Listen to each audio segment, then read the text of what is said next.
जय विश्वबंधु। श्री रामचरितमानस उत्तरकांड दोहा नंबर 99। हम चौपाई का चिंतन कर रहे थे 8वीं का। विप्र निरक्षर लोलुप कामी, निराचार सठ ब्रसली स्वामी। उस समय में कहा है कि आज के समय में कैसे ब्राह्मण होंगे?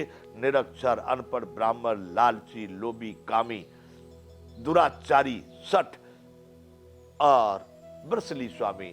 नीच प्रकार की जिनको कोई सतीत्व नहीं, कोई पतिव्रत नहीं, कुछ नहीं।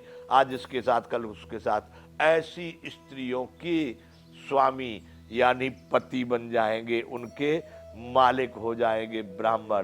तो बंधु यहाँ पर ब्राह्मणों के लिए भविष्यवाणी की थी और मैं यहाँ पर देख भी रहा हूं ब्राह्मणों का भी कोई ब्राह्मणत्व तो नहीं रह गया। अब वो भी दुराचारी हो चुके हैं और अनेक प्रकार के, जैसा इसमें कहा गया है, दुराचारी, सठ और मूर्ख और इस तरह के व्यभिचारिणी स्त्रियों के वो लोग स्वामी बन चुके हैं। तो निराचार सठ ब्रसली स्वामी। आगे बंधुओं है इसकी 99वें नंबर की चौपाई, 9वीं चौपाई है। शूद्र करहि जप तप व्रत नाना, बैठ बरासन कहाँ पुराना। ब्राह्मणों की स्थिति ऊपर बता दी। इसलिए बंधुओं, इस रामचरितमानस पर कोई भी प्रकार का वैसा खराब विचार से ऐसा अपराध या तुम्हारा तिरस्कार या कोई वैसे भाव से गोस्वामी जी ने कुछ नहीं लिखा है। उन्होंने लिखा है जो स्थिति कलयुग की होती है। अब देखो ब्राह्मणों के लिए इससे और कितनी खराब बात लिखेंगे। निरक्षर, लोलुप, लोभी, कामी, आचारहीन, मूर्ख और बेसली स्वामी, इतना कहा और गलत नहीं कहा है बंधुओं। ऐसे ब्राह्मण कुल में पैदा हुए मैं हजारों लोग आपको दिखा सकता हूं, बिल्कुल इसी कक्षा के हैं। कोरे मूर्ख भी है, महालोभी भी है।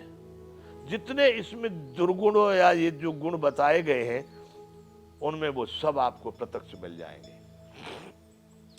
परंतु उन्होंने ऐसा सोच करके कि ब्राह्मणों की, अरे ब्राह्मणों की तो बहुत इसमें कही है कि ब्राह्मणों की सेवा करनी चाहिए, ब्राह्मणों की सेवा के बगैर तो आप कुछ पा ही नहीं सकते।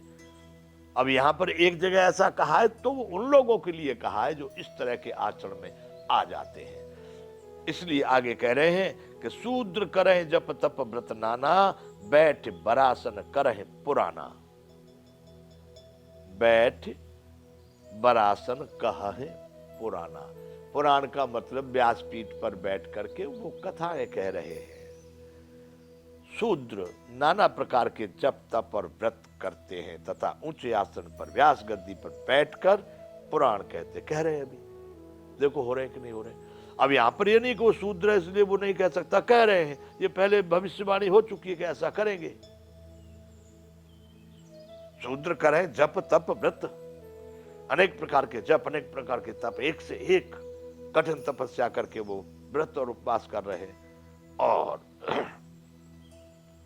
व्यास गद्दी पर बैठ के वो पुराणों की कथाएं कह रहे हैं। ऐसी भी भविष्यवाणी है। इसका मतलब ये भी नहीं, यहां व्यंग भी हो सकता है। ऐसा नहीं है कि अच्छा ही हो रहा है, इस कार्य को सहमति दे दी गई कि भाई उनको ये काम करना चाहिए, लेकिन कलयुग में ऐसा होता है।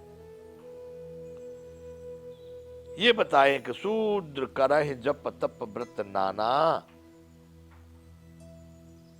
बैठ बरासन करहि कहाँ पुराना।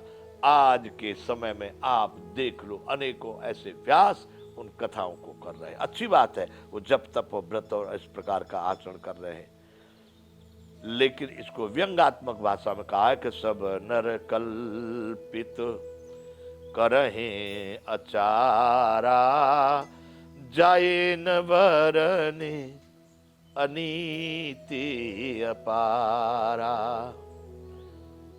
बंधुओं, जिसकी जो ड्यूटी यानी कर्तव्य जिसको जो दिया गया वह उस कर्तव्य को न कर पावे और दूसरे लोग उस कर्तव्य को करें, इसी का नाम व्यंग्यात्मक भाषा शैली हो जाती है। कलेक्टर का किसी को पद दिया गया है, पुलिस कमिश्नर का पद दिया गया है, डॉक्टर का दिया गया है, या जो भी कुछ, और डॉक्टर साहब इंजेक्शन नहीं लगा पा रहे और उस इंजेक्शन को कोई एक रोड पर चलता हुआ फालतू आदमी लगा रहा है, तो कैसा ये व्यंग नहीं है? यद्यपि उसको लगाना नहीं चाहिए क्योंकि उसका इंजेक्शन गलत हो सकता है, गलत काम कर जाएगा, उसको जानकारी नहीं है कौन सी दवा दे करके किस प्रकार से कहां पर लगाना है, परंतु वो लगा रहा है। डॉक्टर नहीं लगा पा रहा, डॉक्टर अपना दारू पी करके घूम रहा है। ऐसी स्थिति है कि ब्राह्मण जिनको वेद पुराण शास्त्रों का पठन पाठन ये करना चाहिए था, वो जो है निरक्षर लोलुपकामी निराचार सत्यवृत्ति स्वामी हो गए, और जिनको सेवा करनी चाहिए थी वो सब ब्राह्मण का कार्य करने लगे। सब नर कल्पित करें आचारा, जाए न बरन अनित्य अपारा। सभी लोग कल्पना से कल्पित आचरण करने लगे। जो परंपरागत जो परिपाटी हमारी थी, शास्त्र वेद और उन्होंने कहा था, ऊपर आ गया को नहु मान, सब को नहु मान निगम अनुशासन। निगम यानी शास्त्रों के कानून को कोई नहीं मानता। यहां पर उसी बात को करें कि सब नर कल्पित करे आचारा, जो जिसकी कल्पना में आ गया, जो हमारी लीक थी, जो हमारा परिपाटी थी, उसको छोड़ दिए अपने अपने मन से। कुछ उधर से सुन लिया, कुछ उधर से देख लिया, कुछ उधर से समझ लिया और अपना अलग से मार्ग तैयार कर दिए। इसको कहा गया अनीति। उनकी भाषा में गोस्वामी जी लिख रहे हैं, ये उस समय पर इसको वो अनीति कह के कह रहे हैं कि ये क्या है? अनीति है, ये नीति नहीं है।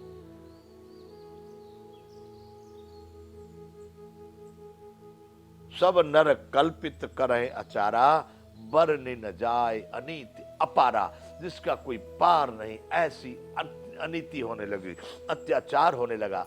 सभी लोग कल्पनाओं के आधार पर ही अपना आचरण करने लगे।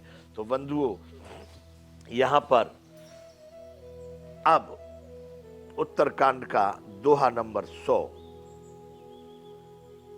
ये सब भविष्यवाणी है गोस्वामी जी की। भय बरन शंकर कले, भिन्न से तु सब लोग, करहे पाप पावहे दुख, भय रुज शोक वियोग।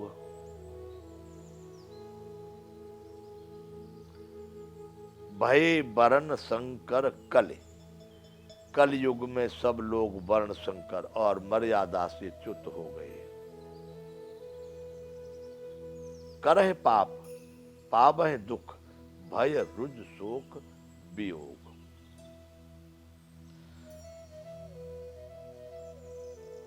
वर्ण संकर का यहां पर अर्थ कभी कभी कहते हैं, जिस तरह से तुम्हारे जीन से एक भाषा में अंग्रेजी में शब्द दिए गया, उसको आजकल जांच करते भाई उसी परंपरा में उसको मानता हूं, वो विचारधारा या वही कुल खानदान की जो परिपाटी चली आ रही है उससे संबंधित।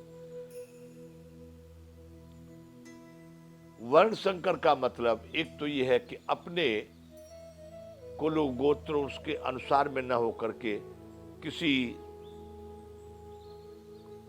अपरंपरिक या दूसरे जो ढंग से स्त्री पुरुष विवाह कर लेते हैं और उनसे जो संतानें पैदा हो जाती हैं बगैर मतलब के, जिनका विवाह नहीं हुआ, वैसे हो गया। बंधुओं में तो नहीं जानता, आजकल सरकार ने ऐसी छूट दे रखी है कि लोग इस तरह से भी संतान पैदा कर सकते हैं, अपना रहें अपने साथ साथ में और संतान पैदा करें। सुना है बंधु, अभी मैंने कोई सरकार का कानून नहीं पढ़ा, पर यदि ये है तो इसको कहेंगे वर्ण संकर भिन्न से।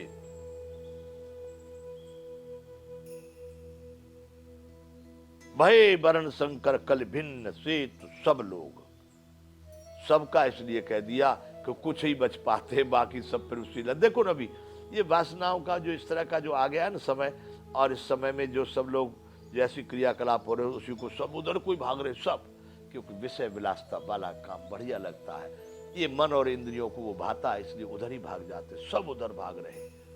चलो बंधु, इसकी चर्चा चालू रहेगी।